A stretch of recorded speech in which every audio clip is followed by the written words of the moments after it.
तो last turn पे देखो हम लोगों ने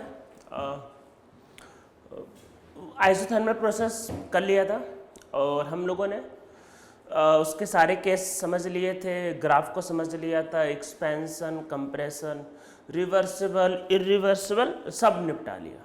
ठीक है, तो हमारा सब कुछ हो गया था। अब हम लोग इसमें आगे बढ़ते हैं।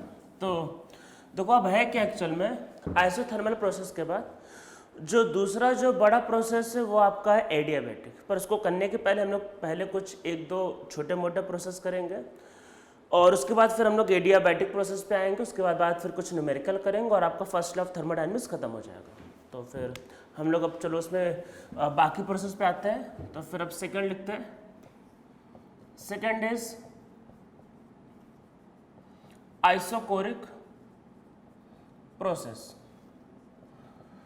तो आइसोकोरिक प्रोसेस का मतलब क्या है? Volume is constant. ठीक है, तो इसमें ध्यान क्या रखना है कि वॉल्यूम इज कांस्टेंट। ठीक है, तो वॉल्यूम कांस्टेंट है या फिर dv की वैल्यू यहाँ पे 0 होगा या फिर जो डेल्टा v होगा वो 0 होगा। ठीक है, वॉल्यूम कांस्टेंट है यहाँ पे भाई। अब देखो वॉल्यूम अगर कांस्टेंट है तो वर्क का फॉर्मूला क्या होता है? माइनस पी एक्सटर्नल और dv। अरे dv तो 0 है, वॉल्यूम तो चेंज हो ही नहीं रहा। अगर वॉल्यूम में चेंज नहीं हो रहा तो वर्क ऑटोमेटिक क्या होगा? 0। तो फिर आइसोकोरिक प्रोसेस के लिए वर्क क्या होता है? 0 होता है। ठीक है, अब देखो होता कि चलो वर्क के बारे में भी कुछ लिख लेते हैं।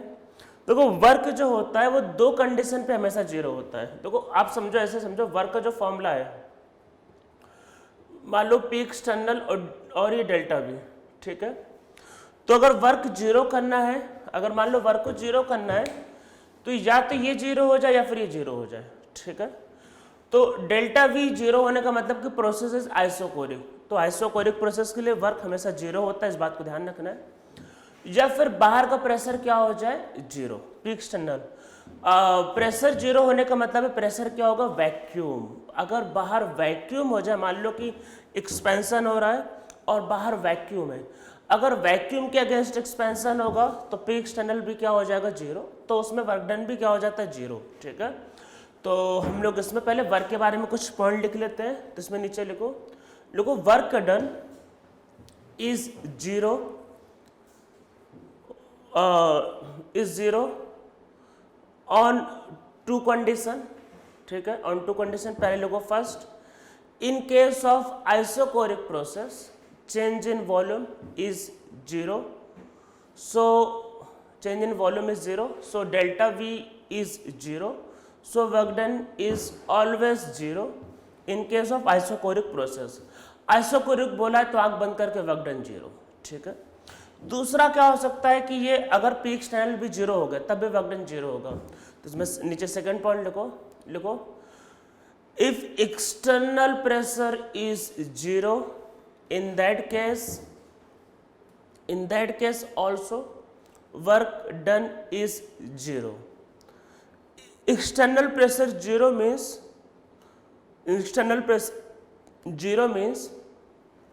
vacuum is present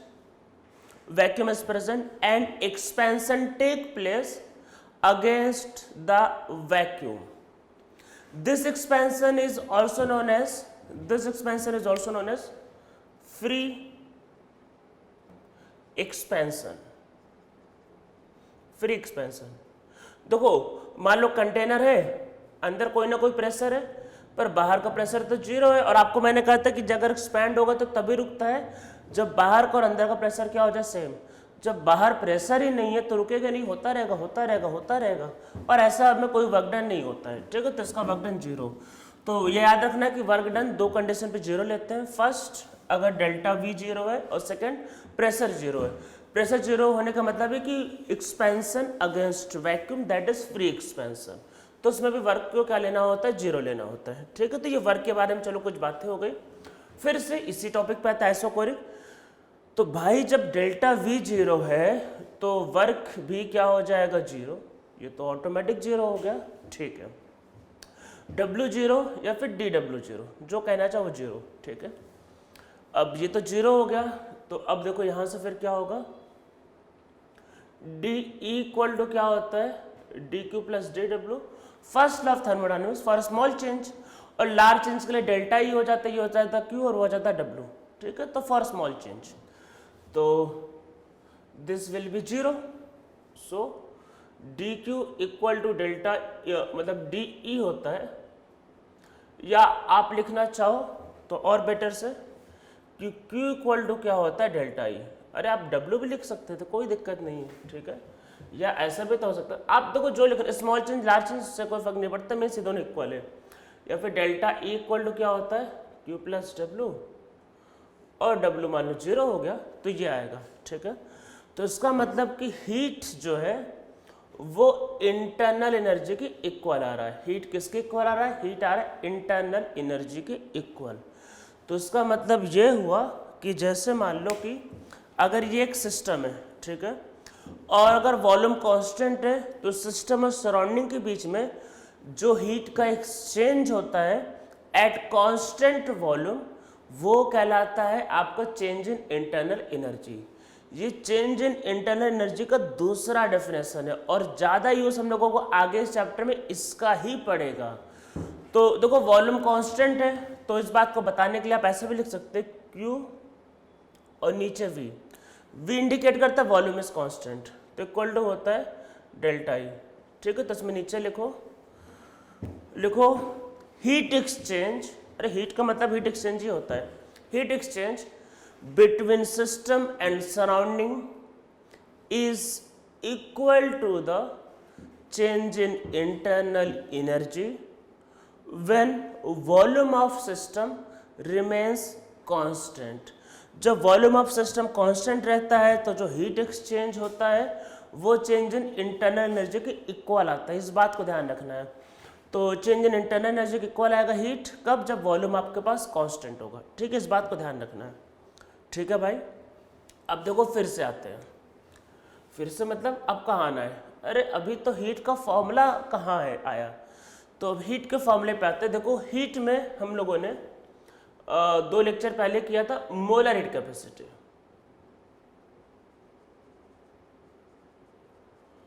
तो मोलर हीट कैपेसिटी के लिए, ठीक है, तो वहाँ पे क्या था कि Cm जो था वो था वही n dq by n dt, ठीक है, ये था फॉर्मूला मोलर हीट कैपेसिटी। अब मैंने वहाँ पे लिखवाया था कि जब आइसोकोरिक प्रोसेस होगा तो Cm की जगह Cv लिखा जाता है। इन case of isochoric process Cm की जगह क्या होगा, Cv हो जाएगा। जब आइसोकोरिक प्रोसेस होता है तो dq की जगह de भी हो सकता है, ठीक है। Isochoric volume is 0, so both are same, so यहाँ पे आप dq की जगह de कर सकते हो और n टाइम dt, ठीक है। या फिर आपके पास क्या होगा,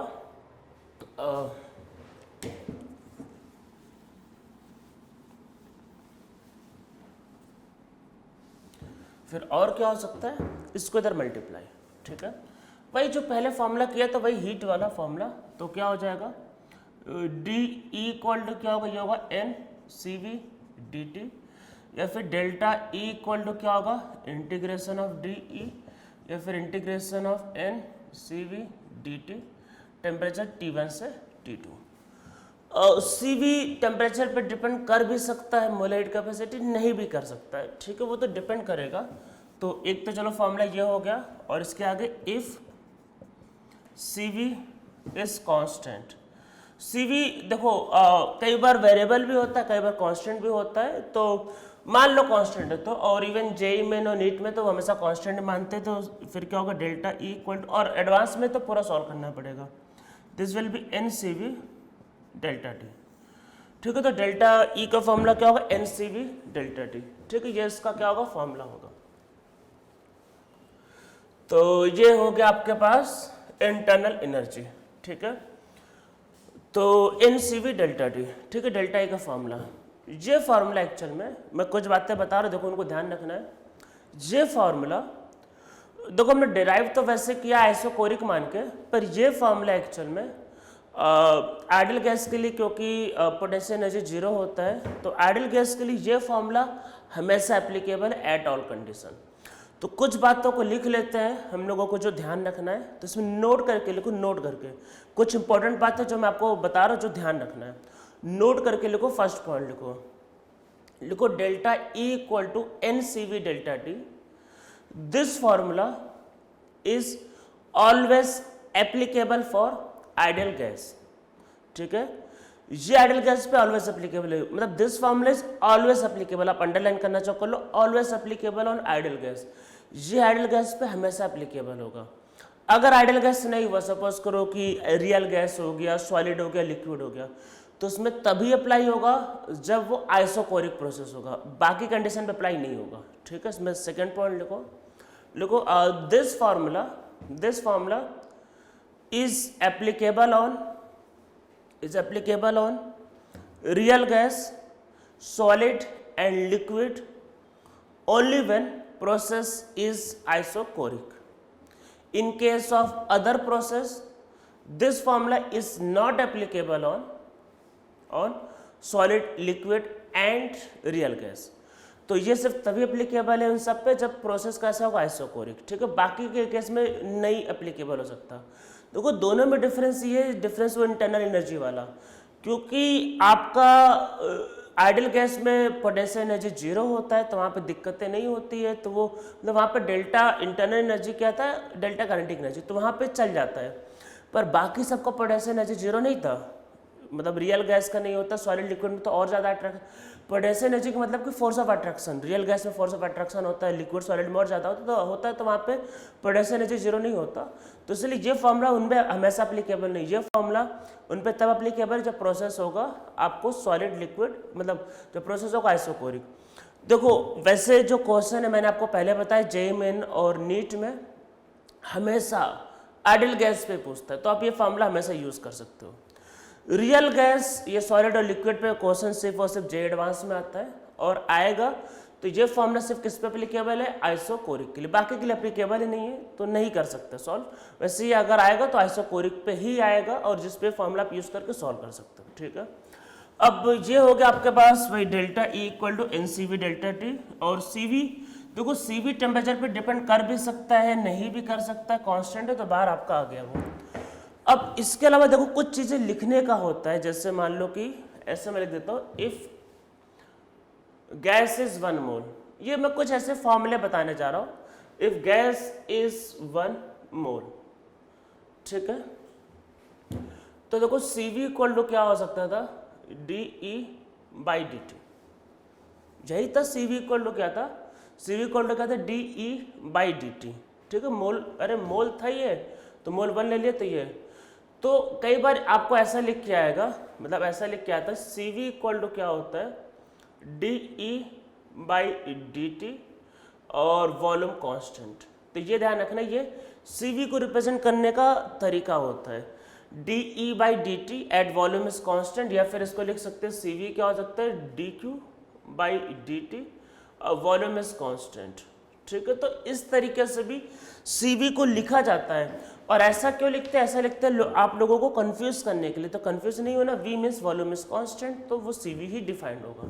तो इस तरीके से भी चीज़ों को लिखा जा सकता है। तो और इसमें नाम लिख देगा फॉर 1 मोल, तो मोल हटा देगा, तो इस तरीके से इसको हम रिप्रेजेंट कर सकते हैं।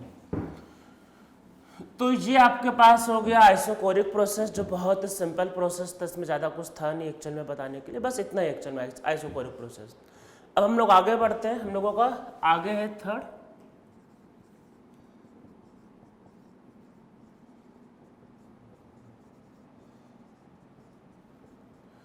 Isobaric process. कि ये आइसोबारिक प्रोसेस है क्या एक्चुअल में, कि क्या है आइसोबारिक प्रोसेस। तो आइसोबारिक प्रोसेस का मतलब है यहाँ पे pressure is constant, in this case pressure क्या होता है, कांस्टेंट होता है। प्रेशर अगर कांस्टेंट है सो dP क्या होगा, 0 होगा, या फिर डेल्टा P क्या होगा, 0 होगा। ठीक है, प्रेशर कांस्टेंट है यहाँ पे। तो यहाँ पे जो वर्क का फॉर्मूला होता है वो है P एक्सटर्नल, P लिख लेते हैं अभी। ठीक है, P एक्सटर्नल इंटू dV। ठीक है, और प्रेशर कांस्टेंट है तो ये बाहर आ जाएगा। ठीक है, तो यहाँ पे वर्क का फॉर्मूला -P डेल्टा V। ठीक है, प्रेशर बाहर वो आ जाएगा V1 से V2, तो लिमिट रखने पे ये होता है P delta V। P external की जगह मैंने P लिख लिया, P डेल्टा V, ठीक है। अच्छा, तो अब देखो क्या होता है, डेल्टा E इक्वल टू क्या होता है, Q प्लस W होता है। या आप लिखना चाहो तो ऐसे भी कर सकते हो, वर्क का फॉर्मूला क्या होता है, माइनस P dV, ठीक है। स्मॉल चेंज के लिए ये होगा, बड़े चेंज के लिए वो होगा, ठीक है। तो आप या तो ये लिख सकते हो, या फिर भाई D E equal to D Q plus D W. देखो स्मॉल चेंज के लिए यहाँ पे डी लगाते हैं, कैपिटल चेंज के लिए इसका डेल्टा इसके आगे नहीं, क्यों, क्योंकि ये पाथ फंक्शन है, ठीक है, इसमें आगे डेल्टा नहीं लगाते। तो दोनों में से कोई भी एक चेंज कर सकते हो, ठीक है। मान लेते हैं मैंने, चलो इसको चेंज करके दिखाया, ठीक है। तो ये क्या होगा, देखो delta E minus W equal to Q होगा, ठीक है। तो फिर Q इक्वल टू क्या लिखा जाता है, ये डेल्टा E और ये W की वैल्यू चलो ये पुट कर देते हैं, तो क्या होगा minus time P delta V, या फिर क्या होगा Q इक्वल टू क्या होता है delta E plus P delta V, ठीक है। तो Q इक्वल टू क्या होता है delta E plus P delta V। अब delta E plus P delta V को हम लोगों ने एक नया टर्म इंट्रोड्यूस किया। देखो लास्ट वाले केस में जब आइसोकोरिक था, जब वॉल्यूम कांस्टेंट था, तो सिस्टम और सराउंडिंग के बीच में जो भी हीट एक्सचेंज हो रहा था उसको हम लोगों ने बोला चेंज इन इंटरनल एनर्जी। जब प्रेशर कांस्टेंट का मतलब आपको बताया था कि आपका पिस्टन मूविंग, अरे पिस्टन मूविंग में कहा था ना, मैंने कहा था रिजिड कंटेनर जहाँ वॉल्यूम कांस्टेंट होता है, पिस्टन मूविंग वाले में प्रेशर कांस्टेंट, तो ये पिस्टन मूविंग कंटेनर है। पिस्टन मूविंग कंटेनर में मतलब प्रेशर कांस्टेंट होता है, तो यहाँ पे जो हीट है वो डेल्टा ई के तो इक्वल है ये, पर साथ में इसमें एक टर्म और आ रहा है। तो इस पूरे टर्म को हम लोगों ने को मिला के एक नया टर्म इंट्रोड्यूस किया है, that is change in enthalpy, और इसको लिखते हैं डेल्टा एस से। इंट्रोड्यूस करने के पीछे रीजन क्या है, इंट्रोड्यूस करने के पीछे मेन रीजन ये है कि हम लोगों का आगे जैसे हम लोग रिएक्शंस को पढ़ते हैं तो मोस्ट ऑफ द रिएक्शन जो होते हैं वो कांस्टेंट प्रेशर पे होता है। कहाँ पे होता है, कांस्टेंट प्रेशर पे। अगर प्रेशर कांस्टेंट है तो उसमें हीट रिलीज होगा या एब्जॉर्ब होगा मान लो, तो उस हीट रिलीज या एब्जॉर्ब के लिए हम लोगों को एक टर्म की जरूरत थी, तो हम लोगों ने उसको बोला एंथैल्पी। तो वही कि जब मतलब ऐसे अगर आप सिर्फ हीट बोलोगे तो क्योंकि बहुत से हीट होते हैं, जैसे हीट कई बार डेल्टा ई हो जाता है, हीट कई बार कुछ और भी मतलब सिर्फ हीट भी रह सकता है, कंफ्यूजन ना हो, इसलिए हम लोगों ने बोला कि सिस्टम और सराउंडिंग के बीच में अगर हीट एक्सचेंज होता है एट कांस्टेंट प्रेशर, तो उसको एक नया टर्म इंट्रोड्यूस कर दिया कि भाई इसको हीट ना लिख के ये लिख लो, ज़्यादा अच्छा रहेगा।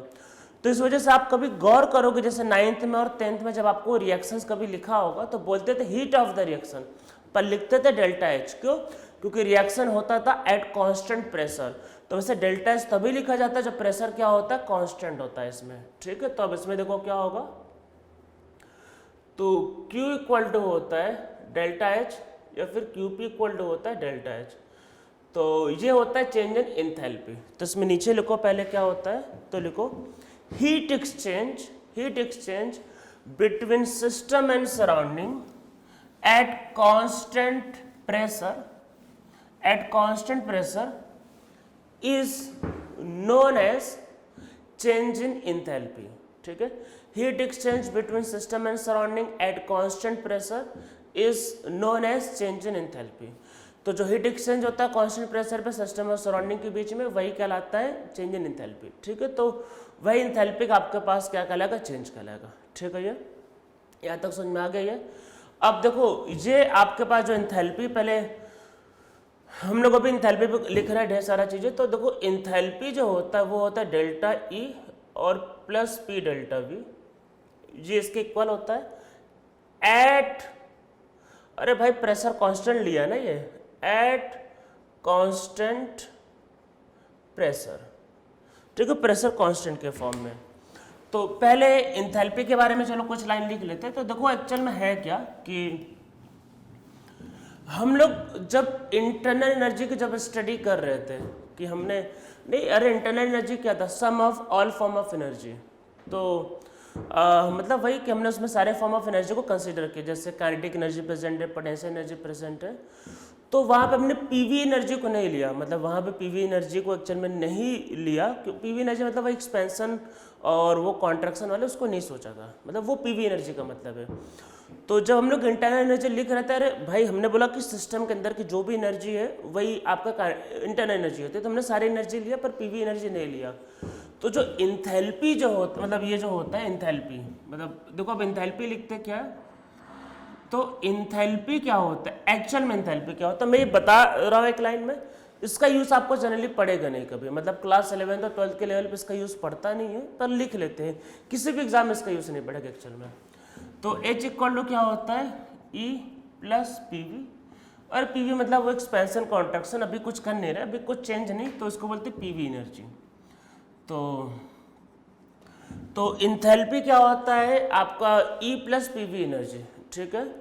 अब देखो हमको ये भी पता है कि जो इंटरनल एनर्जी होता है वो कभी कैलकुलेट नहीं हो सकता, और हम लोग क्या कैलकुलेट करते हैं, चेंज इन इंटरनल एनर्जी। तो जब ये कैलकुलेट नहीं हो सकता तो आपका ये भी कभी कैलकुलेट नहीं हो सकता, इसीलिए आपसे कभी इंथैल्पी नहीं पूछेगा, आपसे हमेशा क्या पूछेगा, चेंज इन इंथैल्पी। तो इसमें नीचे लिखो enthalpy is sum of internal energy and PV energy, इसको ऐसा लिखा ही जाता, PV energy and sum of PV energy, ठीक है। फिर नीचे लिखो नेक्स्ट लाइन से लिखो absolute value of internal energy is not determined, absolute value of internal energy is not determined, so absolute value of enthalpy is also not determined, so absolute value of enthalpy is also not determined। तो इसकी absolute value नहीं पता है, तो इसकी भी absolute value फिर नहीं पता होती। So we always calculate change in enthalpy, तो इसलिए हम लोग हमेशा क्या कैलकुलेट करते हैं, चेंज इन इंथैल्पी, ठीक है, इस बात को ध्यान रखना है। वहाँ प्रेशर कांस्टेंट इसलिए वैसा लिखा है, पर देखो अब होता क्या है, इंथैल्पी का एक फॉर्मूला होता है, तो डेल्टा एच इक्वल टू क्या होगा, ई, मतलब दोनों साइड भाई चेंज को लिख लो, तो ये होगा डेल्टा ई और ये होगा डेल्टा पीवी, ठीक है, ऐसा होगा ये। वैसे फॉर्मूला यही होता है।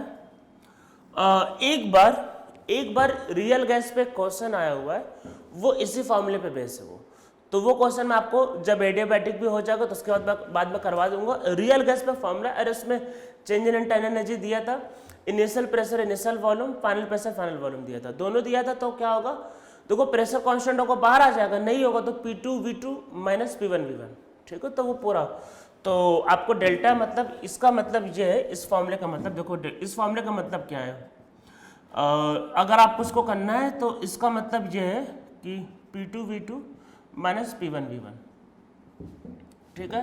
प्रेशर कांस्टेंट होता है तो सेम होकर बाहर निकल जाता है, तो V2 माइनस V1, अदरवाइज फिर आपको इस तरीके से इसको सॉल्व करना होता है। तो अगर मतलब कुछ भी कांस्टेंट नहीं है तो आपको ये फॉर्मूला लिख के सॉल्व करना होता है, ठीक है। तो याद रखना कि डेल्टा एच क्या होता है, delta E plus delta PV, इन सब का यूज आपको पड़ेगा, आगे सबका यूज पड़ेगा, ठीक है। तो और वो डेल्टा एच क्या होता है, डेल्टा ई, प्रेशर कांस्टेंट होगा तो वो आ जाएगा, ठीक है। तो एट कांस्टेंट प्रेशर वो फॉर्मूला होता है, अदरवाइज जनरल फॉर्मूला ये होता है, इसको भी लिख लो, इसका भी यूज पड़ेगा, ठीक है। तो ये आपका हो गया इंथैल्पी के बारे में थोड़ा। अब फिर से भी आइसोबारिक वाले में आते हैं।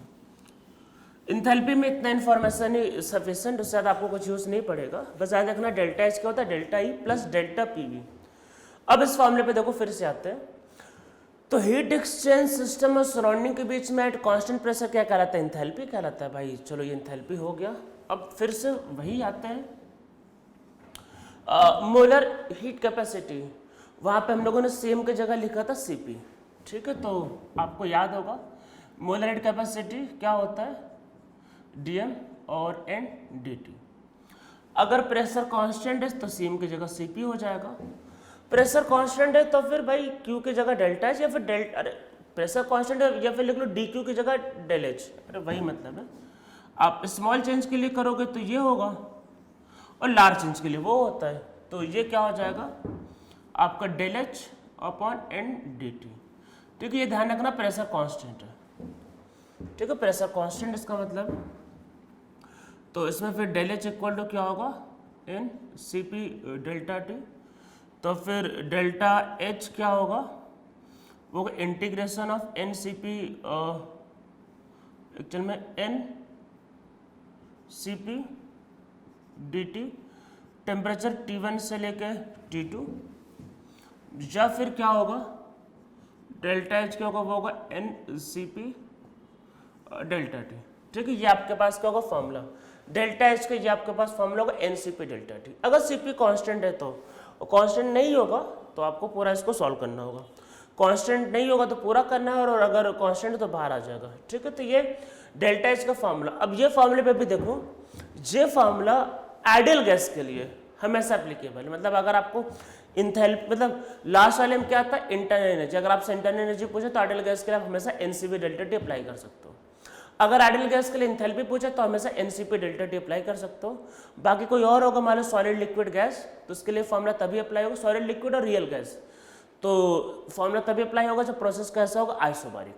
ठीक है, तो इनको, इन बातों को लिख लो, तो देखो नोट करके लिखो। First point, this formula is always applicable on ideal gas, this formula is always applicable on ideal gas, always बोला है। ठीक है, फिर सेकंड पॉइंट लिखो, देखो this formula is applicable on solid liquid and real gas only when process is isobaric. तो जब process isobaric होगा तभी एप्लीकेबल होगा, बाकी के केस में ये फॉर्मूला एप्लीकेबल नहीं है। ठीक है, इन बातों का ध्यान रखना है। तो आइसोबारिक में मतलब समझ लो, आइसोबारिक होगा तो सब पे एप्लीकेबल है, और कुछ और होगा तो सिर्फ आइडियल गैस पे एप्लीकेबल है। ठीक है, तो ये हो गया डेल्टा एच का आपके पास फॉर्मूला। तो डेल्टा एच क्या होता है भाई, एनसीपी डेल्टा टी, या फिर वही एनसीबी, और ये होता है डेल्टा टी। ठीक है, डेल्टा एच का आपके पास फॉर्मूला होता है ये। ठीक है, आपको समझ में आपको आ रहा होगा ये। तो हम लोग इसमें चलो कुछ बातों को लिख लेते हैं। ठीक है, कुछ बातों को लिख लेते हैं। तो इसमें लिखते हैं फॉर आइडियल गैस, तो ये जो भी कर रहे हैं आइडियल गैस के लिए कर रहे हैं। आइडियल गैस के लिए पीवी इक्वल टू क्या होता है, एन आर टी होता है, ये आपको पता होगा, PV equal N R T होता है। देखो प्रोसेस का मतलब क्या होता है, जो प्रोसेस कर रही है, एक्सपेंशन होगा, कंप्रेशन होगा, तो उसमें गैस के मोल नहीं चेंज होंगे। अरे आप मान लो कुछ गैस, मान लो भले 10 मोल गैस, भले आइडियल गैस एक्सपैंड कर रहे, कंप्रेस कर रहे, तो उसमें कोई मोल का चेंज नहीं होगा। प्रोसेस में एक्सपेंशन और कंप्रेशन, तो उसमें गैस के मोल नहीं बदलते। तो देखो है क्या कि डेल्टा एच इक्वल टू क्या है, delta E plus delta PV. ठीक है, आप पीवी की जगह एनआरटी को रिप्लेस कर सकते हो। तो डेल्टा एच इक्वल टू होता है delta E plus delta N R T. ठीक है, अब देखो एक्सपेंशन करेगा, कंप्रेशन करेगा तो मोल नहीं बदलेगा, और आर भी तो कांस्टेंट है, वो नहीं बदलेगा। तो डेल्टा, तो एक ही चीज बदल सकता है, टेम्परेचर। तो डेल्टा एच इक्वल टू क्या होता है, delta E plus N R delta T. तो ये एक बहुत इंपॉर्टेंट फॉर्मूला है, पर ये ध्यान रखना है फॉर आइडियल गैस ओनली। तो ये सिर्फ और सिर्फ आइडियल गैस के लिए होता है। पर मान लो आपको रियल गैस दे दिया, कुछ और दे दिया, तो ये फॉर्मूला क्या है, एप्लीकेबल ऑन, सब पे एप्लीकेबल है, ये सब पे एप्लीकेबल है, applicable on solid liquid ideal gas and real gas. तो ये वाला फॉर्मूला भाई सब पे एप्लीकेबल है, पर नीचे वाला जो फॉर्मूला है ये सिर्फ और सिर्फ आइडियल गैस पे एप्लीकेबल है। ठीक है, डेल्टा एच क्या होता है, एन आर डेल्टा टी। ठीक है, इस बात को ध्यान रखना है। और जैसे मैंने बताया कि इस पे बेस रियल गैस पे क्वेश्चन आ रखा है, जो हम लोग आगे कर भी लेंगे, एग्जाम में एक बार आ भी रखा है, तो बहुत सिंपल सा क्वेश्चन था वो। तो डेल्टा एच क्या होता है, delta E plus N R delta T. अब देखो इसमें क्या हो सकता है, आइडियल गैस के लिए ये क्या होता है, ये होता है N C P delta T. अरे अभी तो लिखवाया डेल्टा एच की वैल्यू, डेल्टा ई क्या होता है, N C V delta T, और ये कहोगे this will be N R delta T. ठीक है, अगर आप इसमें ध्यान से देखो कि जो मोल है वो कॉमन आके कट जाएगा। अरे सेम प्रोसेस का एक्सपेंशन कंप्रेशन होगा तो टेम्परेचर तो सबके लिए एक ही होगा, तो वो भी कट जाएगा कॉमन आके। तो इसमें देखो क्या बचा, इससे बचा Cp इक्वल टू क्या होता है, Cv प्लस आर। पर ये फॉर्मूला सिर्फ और सिर्फ किस पे एप्लीकेबल है, आइडियल गैस पे। और मैं बाबा इतना इसलिए जोर दे रहा हूँ कि एडवांस में कई बार चीज़ों को बदल देते हैं। जे में ना नीट पे फोकस है आपका तो कोई दिक्कत नहीं, ये मतलब आपके लिए हमेशा ट्रू है, उसमें क्या बोलना, उसमें तो हमें आइडियल गैस ही आता है। पर ध्यान रखना ये फॉर्मूला सिर्फ आइडियल गैस पे है, ओनली फॉर आइडियल गैस, ठीक है। ये जो भी हीट कैपेसिटी जो भी था वो एनर्जी था एक्चुअल में। देखो हाँ हीट कैपेसिटी का यूनिट, हाँ यूनिट अगर आप लिखना चाहो तो लिख सकते हो, जैसे टोटल हीट कैपेसिटी क्या था वो था हीट बाय टेम्परेचर, तो उसका यूनिट होता है जूल पर केल्विन। मोलर हीट कैपेसिटी में क्या होता है जूल पर मोल पर केल्विन, एक मोल के लिए डिफाइंड था। स्पेसिफिक हीट कैपेसिटी जूल पर ग्राम मान लो पर केल्विन, ठीक है। तो ये भाई एनर्जी है, और आर की वैल्यू एनर्जी में क्या होती है 8.31, ठीक है। तो जब सीवी में 8.31 ऐड करोगे तो सीपी आएगा, मतलब अरे सीवी में जो भी सीवी होगा उसमें कुछ ना कुछ आर की वैल्यू ऐड होगी, वैसे आर होता है 8.31, तब जाके सीपी आएगा। इसका मतलब क्या है कि सीपी जो है वो सीवी से बड़ा होगा ऑलवेज। तो ये स्टेटमेंट बहुत बार आता है कि सीपी और सीवी में रिलेशन, तो सीपी हमेशा सीवी से बड़ा होगा ऑलवेज, पर किसके लिए, सिर्फ आइडियल गैस के लिए, ठीक है। 10 में नीचे लिखो, लिखो CP is always greater than CV, that is, लिखो that is molar heat capacity, molar heat capacity at constant pressure, molar heat capacity at constant pressure is greater than the molar heat capacity at constant volume for ideal gas, मतलब ठीक है। Always लिखना चाहिए, starting में always लिख लो कि लिखो always, always molar heat capacity at constant pressure is greater than the molar heat capacity at constant volume for ideal gas, ठीक है। तो molar heat capacity constant pressure का कांस्टेंट वॉल्यूम से ज्यादा होगा, और वो भी किसके लिए, for ideal gas, ideal gas के लिए हमेशा ट्रू होगा, ठीक है। बाकी का केस में हो सकता है ना भी ट्रू, पर आइडियल गैस के लिए हमेशा ट्रू होगा, इस बात को ध्यान रखना है। तो ये कुछ एंथैल्पी के बारे में स्टोरी हो गई, कुछ आपका इंटरनल एनर्जी के बारे में कॉन्सेप्ट हो गया। अब हम लोगों को अगला प्रोसेस करना है एडियाबैटिक। एडियाबैटिक प्रोसेस को समझने के पहले, करने के पहले हम लोग ये जो लिख रहे थे एक्चुअल में इसमें भी और भी कुछ करना बाकी है, क्योंकि एडियाबैटिक में हमें कुछ और चीज़ों को यूज़ पड़ेगा, ठीक है। तो हम लोग इसमें कुछ और चीज़ें भी लिख लेते हैं जिसका हमें यूज़ पड़ने वाला है एडियाबैटिक में। तो अब देखते भाई क्या यूज़ पड़ेगा। तो देखो है क्या, हम लोग समझते हैं, जैसे मान लो कि ये एक गैस का मॉलिक्यूल है, ठीक है। तो जैसे मान लो गैस का मॉलिक्यूल है, तो ये जैसे घूम रहा है, मान लो एक्स एक्सिस के लॉन्ग मान लो घूम रहा है, ठीक है। मान लो आगे पीछे घूमा, वाई एक्सिस के लॉन्ग घूमा, और ऊपर नीचे मान लो घूम ले जेड एक्सिस के लॉन्ग। तो ये जो मूवमेंट होता है उसको बोलता है ट्रांसलेशनल मूवमेंट। ट्रांसलेशनल मूवमेंट मतलब आप बस एक्सिस के अलोंग घूम रहे हो, ठीक है। पर ऐसा भी तो हो सकता है ये जो गैस मॉलिक्यूल है ये ऐसे ना घूमे, ये अपने एक्सिस पर रोटेट कर जाए, रोटेशन भी तो हो सकता है। तो अभी तक हमने इस रोटेशन के कॉन्सेप्ट को इंक्लूड नहीं किया था, ना ही गैसेस स्टेट में ना यहाँ पे, पर अभी हमको उसको कंसिडर करना पड़ेगा। तो हम लोग एक यहाँ पे टर्म मतलब आपका डिफाइन करें जिसका नाम है डिग्री ऑफ फ्रीडम। तो पहले मैं देखो कुछ बातें बता देता हूँ, इसका मैं क्या डेफिनेशन उस सबको मतलब लिखवाने की जरूरत है नहीं। देखो ये जो टर्म एक्चुअल में है, मैंने आपको जैसे पहले बताया कि first law of thermodynamics physics में और केमिस्ट्री में दोनों में कॉमन है। तो डिग्री ऑफ फ्रीडम के बारे में बहुत डिटेल में इसका डेफिनेशन और डिटेल में फिजिक्स में लिखवाया जाएगा। वो केमिस्ट्री में क्योंकि हमको उसका यूज पढ़ने वाला है, तो मैं क्या कॉन्सेप्ट क्या वो मैं आपको समझाऊंगा। एग्जैक्टली डेफिनेशन की जरूरत नहीं, कॉन्सेप्ट आप इसको समझो, वो आपको पूरा समझ में आ जाएगा, ठीक है। बाकी इसके बारे में मतलब मैं जो समझाने जा रहा हूँ वो आपको समझ में आ जाएगा, जिसका आपको यूज पड़ेगा वो। बाकी इसका एग्जैक्ट डेफिनेशन क्या होता है और डिटेल में कुछ चीजें करना होगा तो फिजिक्स में आपको बताया जाएगा वो। तो डिग्री ऑफ फ्रीडम का देखो पहली बात मतलब क्या है। देखो जैसे मान लो कि एक मॉलिक्यूल को घूमना है, तो इस मॉलिक्यूल को घूमने के लिए कितना डिग्री अवेलेबल है, कितना डिग्री मतलब वो एक्सिस के लॉन्ग घूम सकता है, ये ऐसे डिग्री हो सकता है, वो रोटेट कर सकता है, ऐसे डिग्री भी हो सकता है। और देखो होता एक्चुअल में क्या है कि जब आप कोई मॉलिक्यूल में जैसे बॉन्डिंग कराते हो तो देखो होता क्या है, जैसे मान लो कि मीथेन, तो मीथेन में भी क्या होता है जैसे कार्बन और हाइड्रोजन का जैसे एक बॉन्ड है, ठीक है। तो बॉन्ड जो तो वाइब्रेट कर मतलब ऐसा रियल में होता है एक्चुअल में। हम लोगों ने जैसे बहुत डिटेल में मॉलिक्यूल को स्टडी किया तो देखा कि मॉलिक्यूल में बॉन्ड में वाइब्रेशन भी होता है। मतलब क्या होता है, देखो क्या क्या हो सकता है। एक मीथेन मॉलिक्यूल लो, मीथेन, आराम सोचो, एक्सिस के अलॉन्ग घूम सकता है, X axis, Y axis, Z axis, मतलब उसमें मूवमेंट करने का डिग्री, मतलब फ्रीडम, मूवमेंट करने का मतलब फ्रीडम, मतलब हम देख रहे हैं कि उसके पास कितनी आज़ादी अवेलेबल है, मतलब क्या क्या उसके पास है फ्रीडम।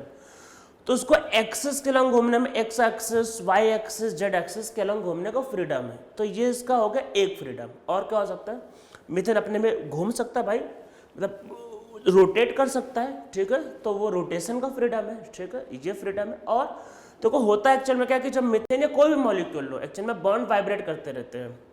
जैसे मान लो हाइड्रोजन गैस H2, तो H और H का जो बॉन्ड है वो थोड़ा थोड़ा वाइब्रेट करता रहता है, ठीक है, थोड़ा थोड़ा। तो अब आप बोल दोगे सर फिर अच्छा, फिर एटॉमिक वो जो लेंथ होता है, बॉन्ड लेंथ, वो क्या होता है, बॉन्ड लेंथ मीन पोजीशन। अरे मीन मतलब एवरेज, अरे ऊपर नीचे हो रहा तो एवरेज लेते हैं, एवरेज होता है बॉन्ड लेंथ, ठीक है, वही। तो मैंने एवरेज या मीन पोजीशन आपको पहले नहीं बताया केमिकल बॉन्डिंग में, क्योंकि वहाँ जरूरत नहीं थी, पर एक्चुअली मीन पोजीशन होता है बस। तो क्या होता है, बॉन्ड थोड़ा वाइब्रेट भी करते रहते हैं, तो उसमें क्या होता है, वाइब्रेशन भी फ्रीडम होता है। तो 3 तरीके के फ्रीडम होते हैं, कौन कौन से, तो देखो क्या क्या होगा डिग्री ऑफ फ्रीडम में,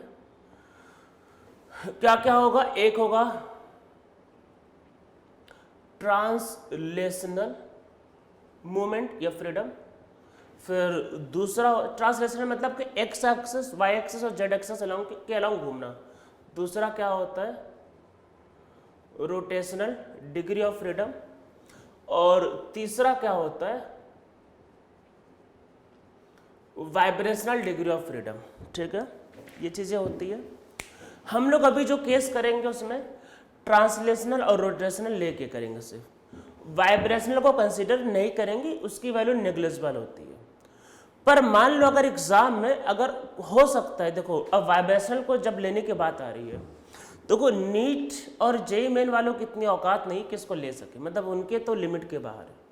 सिर्फ एक ही एग्जाम में जो ये सब ले सकता है, वो कुछ भी ले सकता है, वो एडवांस। तो हो सकता है एडवांस वाले आईआईटी वाले आपको बोल दे कि भाई एक गैस मॉलिक्यूल है, वो बोल सकते हैं उसका वाइब्रेशनल डिग्री ऑफ फ्रीडम ये है, दे देंगे आपको कि 4 है, 5 है, 2 है, या फिर कुछ भी लिख देंगे 2n+2, कुछ भी लिख देंगे। तो अगर उन्होंने दे दिया तो आपको लेना है, नहीं दिया तो नहीं लेना है, इसकी वैल्यू नेग्लिजिबल होती है, उसको कंसीडर नहीं करते हैं, ठीक है। इसको लोगे तो फिर क्या आएगा अभी मैं बता दूंगा चेंज, तो उसको कंसीडर नहीं किया जाता है नॉर्मली। और जेईई में नीट वालों के लिए तो समझ लो ये होता ही नहीं, उनके लिए तो बस सही दो बहुत है, पर एडवांस वालों के लिए वो होता है, पर कंसीडर नहीं करते normally.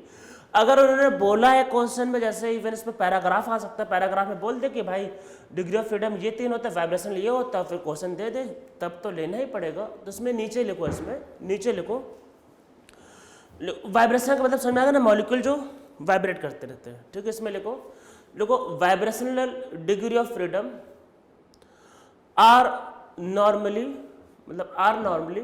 Not considered in degree of freedom, vibration degree of freedom are normally not considered in degree of freedom, ठीक है, उसको कंसीडर नहीं करते हैं, ठीक है।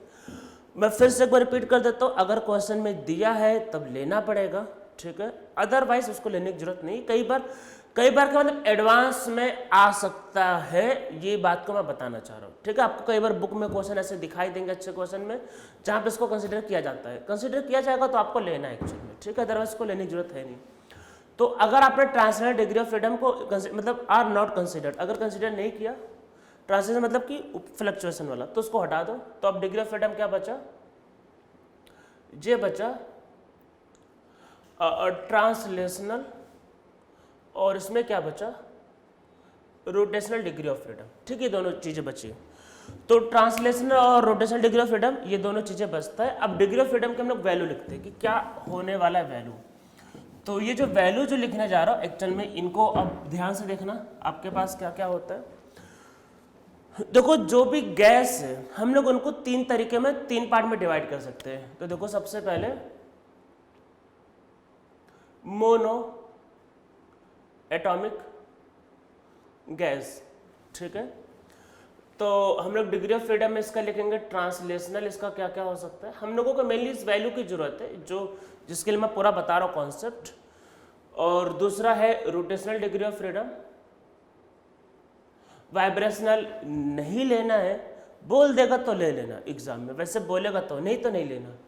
और फिर यहाँ पे टोटल डिग्री ऑफ फ्रीडम।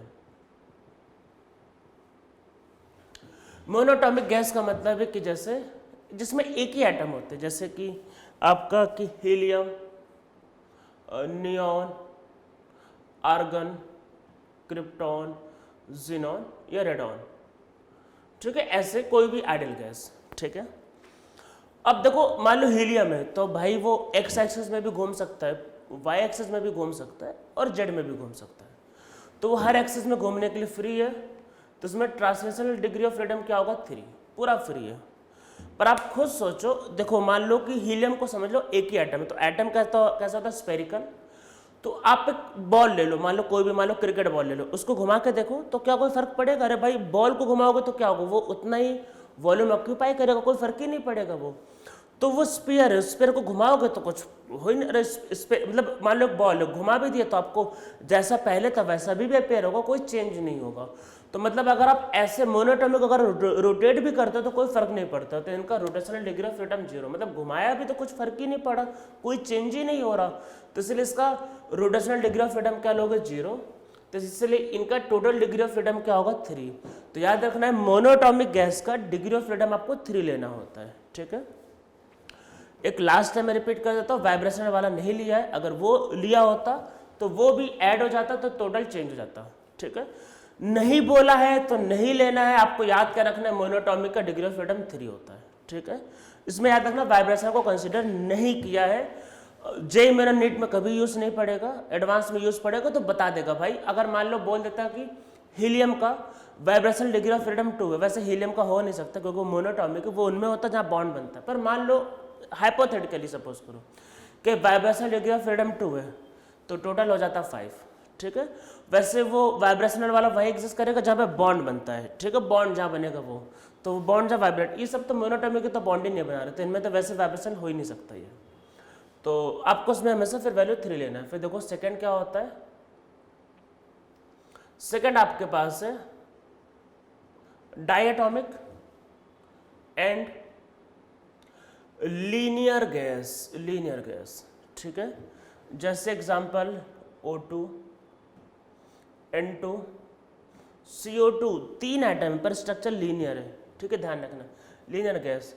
जैसे कि Cl2 आपके पास हो सकता है इसमें, ठीक है, लीनियर गैस, तो कोई भी लीनियर गैस ले सकते हैं। जैसे आपके पास हो सकता है C2H2, अरे इथाइन, तो वो भी लीनियर होता है, sp हाइब्रिडाइज, तो कोई भी लीनियर गैस, ठीक है। और भी एग्जांपल हो सकते हैं, तो इनका देखो एक्सिस के अलॉन्ग तो घूम ही सकते हैं, अरे x axis, Y axis, Z axis, तो डिग्री ऑफ फ्रीडम क्या होगा 3।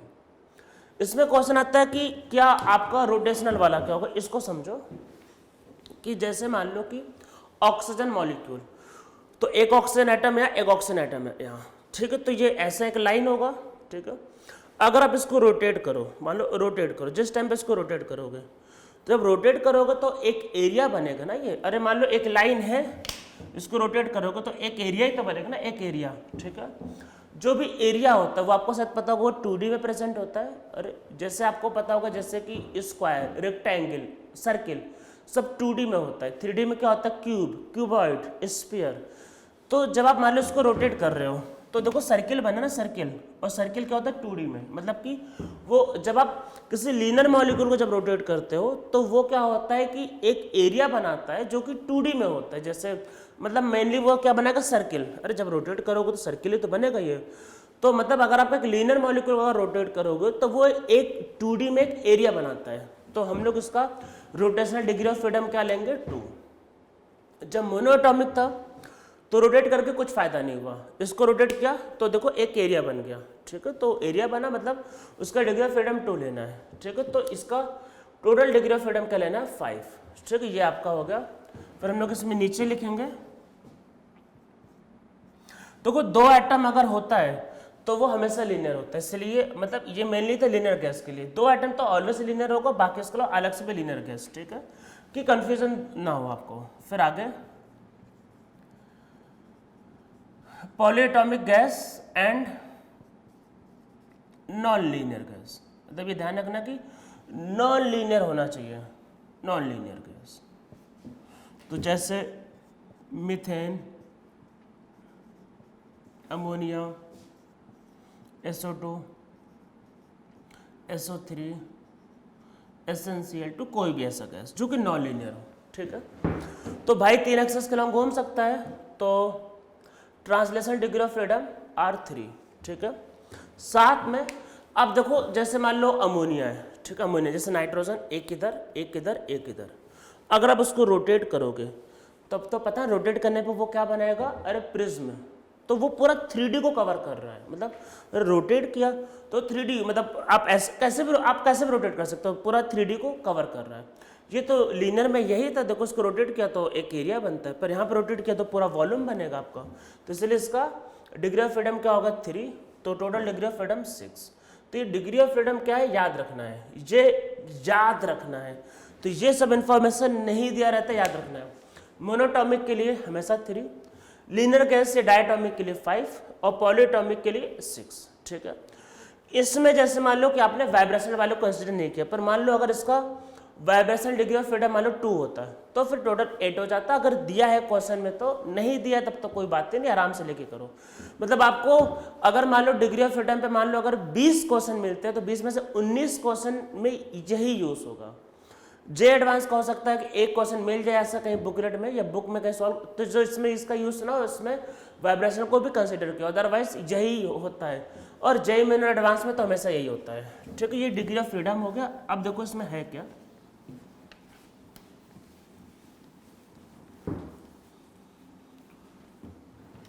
तो देखो आपके पास है क्या कि हम लोगों ने जब काइनेटिक थ्योरी ऑफ गैस पढ़ा था KTG, तो वहां पे क्या था कि सारे गैस मॉलिक्यूल को स्पेरिकल मानते हैं, कोलाइड होते रहते हैं, पर स्पेरिकल तो सिर्फ मोनोटॉमिक वाला होता है। तो अब देखो कुछ बातें को मैं बता रहा हूं, इनको सबको लिख लो, याद कर लो बस। तो अब जैसे कि काइनेटिक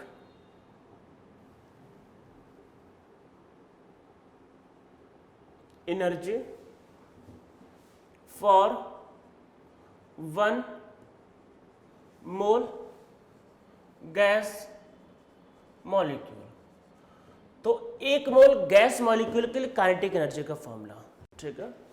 तो एक्चुअल में यहाँ पे काइनेटिक एनर्जी क्या होता है, वो होता है F/2 RT 1 मोल के लिए। अगर n मोल होगा तो n से मल्टीप्लाई कर देना, ठीक है। तो अब देखो इसमें क्या है, अगर मोनोएटॉमिक गैस होता है, वैसे नहीं बोला है तो आप काइनेटिक एनर्जी 3/2 RT लेते हो, नहीं बोला है तो मतलब आपको बस बोला है कि find the kinetic energy of gas, तो आप बोलोगे 3/2 RT। पर अगर आपको बोल they find the kinetic energy of oxygen gas, O2 gas, तो वैल्यू को अब आपको ध्यान देना है। तो अब देखो होता क्या है, मोनोएटॉमिक गैस के लिए काइनेटिक एनर्जी का फॉर्मूला होता है अब 3/2 RT, ठीक है। तो ये काइनेटिक एनर्जी सिर्फ और सिर्फ टेम्परेचर पे डिपेंड करता है। अगर अब वही लीनियर गैस हो गया या फिर डाई एटॉमिक हो गया तो काइनेटिक एनर्जी हो जाएगा ये 5/2 RT। ये फॉर्मूला देखो बदल रहा है।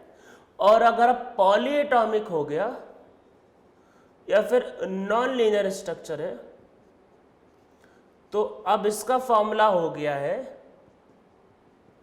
3 RT। मतलब कि काइनेटिक एनर्जी का फॉर्मूला अब चेंज हो गया है। ये डिग्री ऑफ फ्रीडम, हाँ इनका यूज वैसे आपको पढ़ेगा नहीं जनरली, पर अब ध्यान रखना, ठीक है, कि मतलब नहीं पढ़ेगा मैं बता देता हूँ, पर ये ध्यान रखना काइनेटिक एनर्जी होता है F/2 RT for 1 mole of gas molecule. अगर n मोल होगा तो इसको n से मल्टीप्लाई, जैसे हमने वहां पे क्या लिखा था 3/2 RT फॉर 1 मोल, और n मोल के लिए 3/2 nRT, ठीक है। तो अगर n मोल होगा तो इसको मल्टीप्लाई कर देना, ठीक है। ये अब इसमें देखो एक टर्म होता है जिसका नाम होता है पॉइजन्स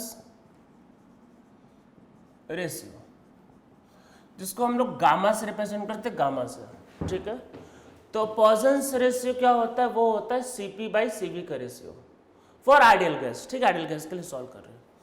तो कई बार एक्चुअल में क्या होता है, आपको टर्म में दिया रहता है पॉइजन्स रेशियो, गामा की वैल्यू दिया होगा, CP और CV आपको पूछेगा, ठीक है। तो ये ध्यान रखना, पॉइजन्स रेशियो एक होता है गामा, इसको बोलते हैं CP/CV, ठीक है, ये होता है। और हम लोगों ने ऑलरेडी एक फॉर्मूला पढ़ा हुआ है थोड़ी देर पहले, CP = क्या होता है CV + R, ठीक है। हम लोग इन दोनों इक्वेशन को देखो सॉल्व कर रहे हैं, तो यहाँ पे मैं रिप्लेस कुछ कर रहा हूँ, तो यहाँ पे सॉल्व करने जा रहा हूँ।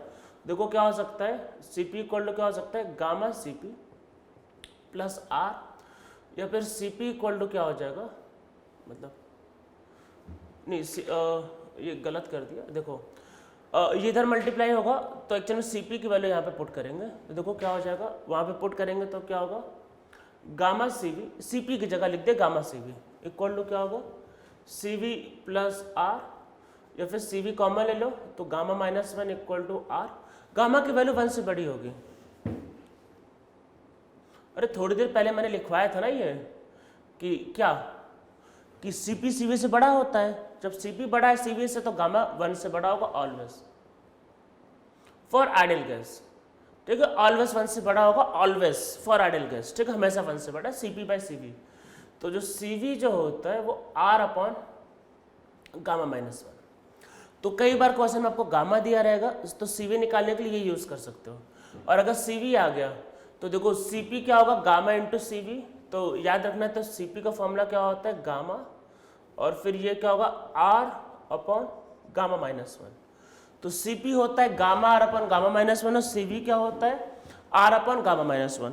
तो इन फॉर्मूलेस को आपको याद रखना है, ये सीवी का फॉर्मूला, ये सीपी का फॉर्मूला आपको याद रखना है। Positive ratio CP by CV होता है, बस ऐसे ही दोनों का रेशियो होता है। इसका थोड़ा बहुत अभी आगे यूज पड़ेगा आपको।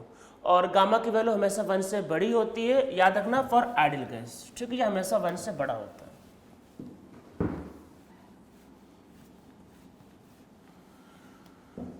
तो ये हो गया आपके पास गामा के बारे में। अब देखो कुछ चीजों को और लिखना है। देखो अब मैं जो बताने जा रहा हूं उसको बहुत ध्यान से समझना।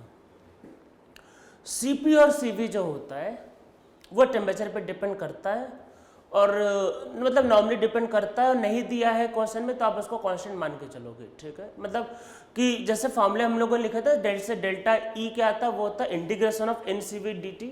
सीवी कांस्टेंट होगा तो बाहर आ जाएगा, ठीक है। तो अब देखो मैं क्या बताने जा रहा हूँ कि मोस्ट ऑफ द टाइम जो क्वेश्चंस आते हैं एग्जाम में, जैसे जिसमें सीपी और सीवी का यूज पड़ता है मोस्ट ऑफ द टाइम, तो उनका वैल्यू नहीं दिया रहता है। तो हम लोग सीपी और सीवी की कुछ वैल्यू को लिखने जा रहे हैं जो आप लोगों को याद रखना है। अगर क्वेश्चन में नहीं दिया है तब इन वैल्यू को यूज करना है, मैं जो लिखने जा रहा हूं। अगर दिया है तो इसका यूज नहीं करना है, फिर जो दिया है वही लेना। फिर ये नहीं कि सर आपने तो बोला था सीपी या सीवी ये लेना है, मैंने ऐसा नहीं कहा। मैंने कहा क्वेश्चन में अगर नहीं दिया है तब इनका यूज करोगे, और अगर क्वेश्चन में दिया है तो वही यूज करना है। तो हम लोग सीपी और सीवी के कुछ वैल्यू लिखने जा रहे हैं, वो आपको याद रखना है। ये पूरा जो कहानी जो चल रहा था डिग्री ऑफ फ्रीडम का, मतलब पूरी जो कहानी जो बनाया वो सिर्फ और सिर्फ सीपी और सीवी की वैल्यू के लिए था। अदरवाइज डिग्री ऑफ फ्रीडम का तो केमिस्ट्री में कोई यूज ही नहीं है, अदरवाइज कोई यूज नहीं है। मतलब मैं आपको सही बता रहा हूँ, वो पूरी स्टोरी जो बताया एक्चुअल में, वो पूरी स्टोरी बताने के रीजन था सीपी और सीवी की वैल्यू। क्या होता है न्यूमेरिकल में सीपी और सीवी की वैल्यू कई बार दिया रहता है, मतलब मैं आपको बताऊं तो 10 या 20% टाइम दिया रहता है, 80-90% टाइम नहीं दिया रहता है। मतलब क्वेश्चन में ये एज्यूम करके चलते कि आपको याद होना चाहिए, तो इसलिए सीपी सीवी की कुछ वैल्यू लिख रहे हैं जो आपको याद रखना है। नहीं दिया क्वेश्चन में तो ये यूज करना है, और कुछ दिया है तो बहुत अच्छी बात है, वही यूज करके सॉल्व करना है। तो देखो होता एक्चुअल में क्या क्या है, फिर से गैस को लिख रहे हैं। देखो ये जो टेबल में लिखने जा रहा हूं ये बहुत इंपॉर्टेंट है, याद रखना है। मोनोटॉमिक गैस के लिए पहला किसका है, मोनोटॉमिक गैस के लिए, तो वही हीलियम, नियॉन, इन सब के लिए एआर, अरे लिख लेना ये, ठीक है। दूसरा क्या होगा, डायटोमिक या फिर लीनियर गैस, इनके लिए तो क्या होगा, आपको ऐसा दे देगा कि मतलब क्लोरीन गैस इज टेकन, जैसे क्लोरीन गैस बोलेगा तो आपको उसकी सीवी खुद से लेना है, मतलब ऐसा Cl2 gas, O2 gas, CO2 gas, ठीक है। तो ऐसा कोई भी लीनियर गैस, ठीक है, ये हो गया इसमें। और बाकी फिर इसमें जैसे कि नॉन लीनियर गैस या फिर पॉलीएटॉमिक गैस, पॉलीएटॉमिक मतलब जहाँ पे 2 से ज़्यादा एटम होंगे, ठीक है, जैसे कि CH4 हो गया, NH3 हो गया, SO2 हो गया, ठीक है, ऐसे कोई भी गैस। तो इनके लिए सबसे पहले डिग्री ऑफ फ्रीडम, CV की वैल्यू क्या होता है F/2R। CV यही होता है, मतलब कि वो जो काइनेटिक एनर्जी था ना, काइनेटिक एनर्जी एक्चुअल में उसमें जो CV था वो वही था। आप अगर उसको रिलेट करो तो आइडियल गैस के लिए जो काइनेटिक एनर्जी था वो E था, डेल्टा E, तो वो सब रिलेटेड एक्चुअल में है, ठीक है। तो ये CV की वैल्यू क्या है, अरे काइनेटिक एनर्जी के लिए रिलेट करो, याद करो काइनेटिक एनर्जी, जो चेंज इन काइनेटिक एनर्जी था वही डेल्टा E था, और फिर उससे से रिलेट करो तो ये वैल्यू आएगा। CV इक्वल टू क्या होता है F/2R। आप समझ में तो आ रहा होगा ना क्या क्या ये, नहीं आया समझ में? चलो एक मिनट में हिंट बता देता हूँ कैसे आ रहा है। देखो चेंज की बात करते हैं, आइडियल गैस के लिए डेल्टा E क्या था, NCV डेल्टा T। अरे यही था काइनेटिक एनर्जी का, मतलब देखो काइनेटिक एनर्जी क्या होता है, ये क्या था N मोल के लिए F/2 nRT, यही था चेंज इन काइनेटिक एनर्जी। अरे हम लोग चेंज इन काइनेटिक एनर्जी की बात कर रहे थे ना, वो जब डेल्टा E के बारे में कर रहे थे, डेल्टा E। अरे जब डेल्टा E की बात किया आइडियल गैस के लिए, याद करो डेल्टा E क्या था, डेल्टा E क्या था, डेल्टा K तो था, तो डेल्टा K क्या हो जाएगा, फिर हो जाएगा वही F/2 nR डेल्टा T, ठीक है। अरे दोनों वैल्यू सेम होता है, आइडियल गैस के लिए यही तो था, जो डेल्टा E था वही तो डेल्टा K था। लेक्चर में जाओ पीछे जाओ, डेल्टा E क्या बताया था कि डेल्टा E होता है डेल्टा K। जब दोनों को सेम करोगे तो देखो इससे ये कट जाएगा और N से N कट जाएगा, तो CV क्या आया F/2R, तो वही तो लिखा है। तो ये जो CV इक्वल F/2R है वो काइनेटिक एनर्जी से आ रहा है वो, ठीक है, तो ये ध्यान रखना है। तो वो और काइनेटिक एनर्जी में जो 3/2R था, एक्चुअल में 3 नहीं होता वो, तो हम लोगों ने एक्चुअल में जब, इसीलिए काइनेटिक थ्योरी ऑफ गैस मैंने डेरिवेशन करवाया था एक्चुअल में, तो वो जो 3 जो था वहाँ पे डिग्री ऑफ फ्रीडम को कंसिडर नहीं किया था। अगर डिग्री ऑफ फ्रीडम वहाँ इन्वॉल्व कर देते तो आप बोलते सर क्या इन्वॉल्व कर दिया। और मैं आपको सही बता रहा हूँ, इतना दिमाग लगाने की जरूरत है नहीं, इतना तो डिटेल में जे एडवांस तक में भी नहीं पूछता है, बस जरूरत है नहीं। मैं जो बता रहा हूँ चुपचाप याद कर लो, बस इतना बहुत है आपके लिए, एडवांस के लिए भी जरूरत ही नहीं पड़ेगी। तो CV क्या होता है F/2R, ठीक है। CP क्या होता है CV प्लस R, ये जो होगा उसमें R ऐड कर देना, ठीक है। और फिर गामा CP/CV, गामा होता है CP/CV, ठीक है। तो ये 3 चीज़ जो गामा CP/CV होते हैं। अच्छा, मोनोटॉमिक गैस का डिग्री ऑफ फ्रीडम, इसका 3, इसका 5, इसका 6 पहले लिखवा दिया है। तो इसका CV का वैल्यू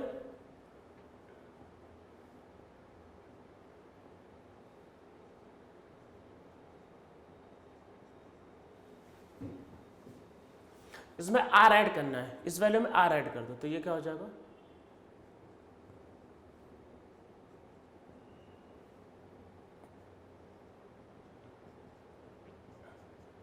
ठीक है। गामा की वैल्यू, इसका रेशियो,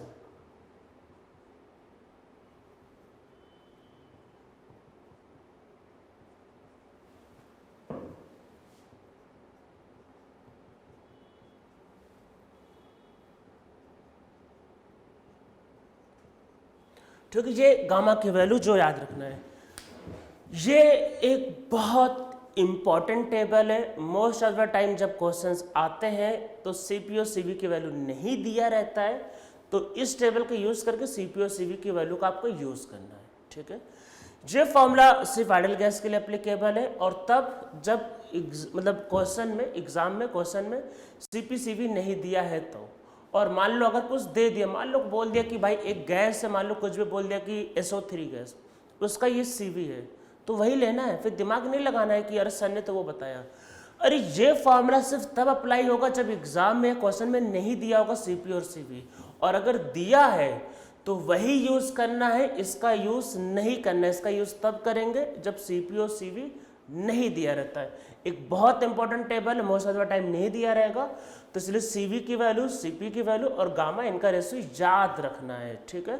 तो अगर क्वेश्चन में CP CV नहीं दिया है तो इसका वैल्यू यूज करके आप क्वेश्चन को सॉल्व कर सकते हो, ठीक है।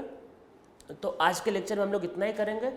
अब नेक्स्ट लेक्चर में हम लोग करेंगे एडियाबैटिक प्रोसेस, जहाँ पे CV और CV मतलब जहाँ पे CP CV या फिर गामा का यूज़ पड़ेगा। ठीक है, तो ये जो भी लेक्चर बताया इसको ध्यान रखना। ठीक है, स्पेशली मैंने जो भी डिग्री ऑफ फ्रीडम के बारे में बताया इनको ध्यान रखना। ठीक है, ये सब चीज़ें आपको पता होना चाहिए। जितना मैंने बताया केमिस्ट्री में वो मोर देन इनफ है किसी भी एग्जाम के लिए, इंक्लूडिंग जे एडवांस। इससे ज़्यादा तो जे एडवांस में नहीं पूछ सकता। ये वैल्यू कैसे आते हैं मैंने ये भी बता दिया, और काइनेटिक एनर्जी क्या होता है F/2 RT for 1 mole of gas. ठीक है, तो आज के लिए हम लोग इतना ही करते हैं। इसके आगे एडियाबैटिक प्रोसेस अब हम लोग नेक्स्ट लेक्चर में करेंगे।